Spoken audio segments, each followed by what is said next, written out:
Hi, Peter here. We're here to discuss buying property in the Philippines, in particular Subic Bay, otherwise known as Subic Freeport Zone. So let's go ahead and discuss the pros and cons of living in Subic Bay. So one of the pros is under SPMA, the government authority here in Subic Bay, you are allowed to own leasehold property. So with leasehold property, foreigners can own house and land. So that's a unique situation whereby you can own a house and land, whereas the rest of the Philippines, you're not actually able to do so because it's under a fee simple ownership system which a local Filipino can buy, whereas a foreigner cannot. Unlike Manila, the traffic is great here. The flow is fantastic. They have a really good discipline system here when it comes to traffic, and there's not too many people here. So you have a steady, nice flow of traffic, whereas, Manila, it could take an hour to travel as much as 2 or 3 kilometers. Here, not a worry. Jump in your car and literally you're flying. So there's a very good traffic system here, a very good traffic authority system, whereby the traffic is a good flow. Not only that is, you have excellent transport links. So you have something called the SC Tex, and the SC Tex is an expressway. Now it is a toll and you do need to pay for it, but quite literally you can jump in your car and it's just like a wide, super wide, open highway, super highway, similar to what you might have in Europe, like an autobahn or something like that. And literally you just jump on the highway and you can fly.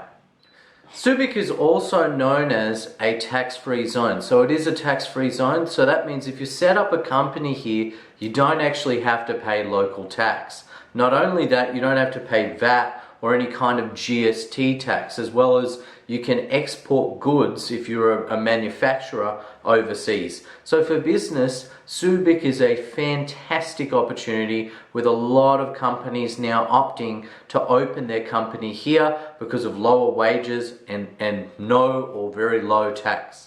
So Subic is well known for its Western style living. As I mentioned before, the US government did build a lot of the properties around here and a lot of the infrastructure. So they wanted their offices and this sort of thing to be comfortable, and they wanted them to have living accommodation facilities similar to that as back home in America.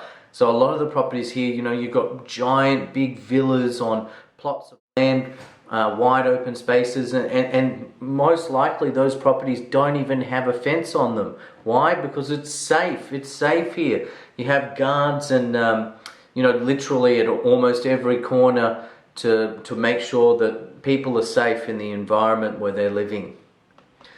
So we've talked about some of the positive reasons why you'd want to live or invest in Subic Bay. But what about the negative? There's got to be some negative points. So let's start with the fact that, it's a small town. It's not really a city, I would say. It is a tourist destination, so although there are a lot of restaurants and cafes and stuff, that can quickly get old. Like Manila, you go from one suburb or area to the next to experience new restaurants or new things. But here, you do have limited choices.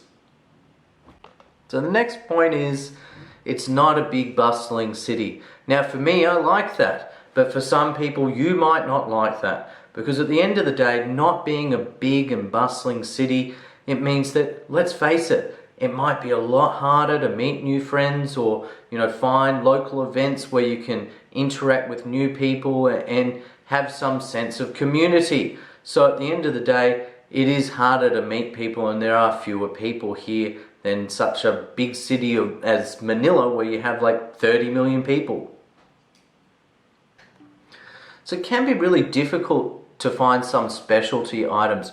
So what do I mean by that? Well, I had a friend and he was complaining, and he was saying he went to the local bookstore here, and he went to the bookstore, but the problem is they don't have the book that he wants. And with that particular book, they couldn't source it from the other store in Manila. So he's getting frustrated at some things like, look, they might not have much choices in the books that they have in the bookstore.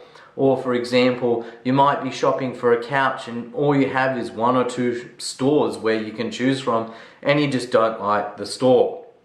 So at the end of the day, you're forced to look outside of the city, and there's going to be delivery costs and that sort of thing to get you good. Okay, so the next thing I want to discuss is employment opportunities. You got to realize there isn't much available for opportunities. I mean, there's so much more in Manila open and available to you. So the thing is, for businesses, it might be good because there's not much opportunity and people are actively seeking work here and would like to live here. So for businesses, it might be a good thing because the other fact is wages are lower here. As an employee, sucks to live here because your wages are quite a bit lower. To give you some idea, a local Filipino, the minimum legal wage here in Subic is 349 pesos a day, or $7 US per day. So that equates to roughly around about 7,500 pesos per month, or 150 US dollars per month. So yeah, as an employee, that's going to suck. It's not a lot of money. It's going to be hard to live on such a small amount of money. And at the end of the day, however, if you are a business, that is a great opportunity. So you've got no tax here and extremely low wages, which, you know, people are searching. They're desperate for jobs. They need work. So you will find employees here quite easily. I personally love Subic Bay. I am indeed biased. I think it's the best opportunity for businesses in Asia right now. I really, really do. I love it for its natural beauty. I love it for the business opportunity. I love it because, you know, you can go down in the shop and you can buy a tax-free imported goodie in some of the you know, stores, like for example Royal Supermarket. I really do love it. I believe it is right now the Philippines' best kept secret.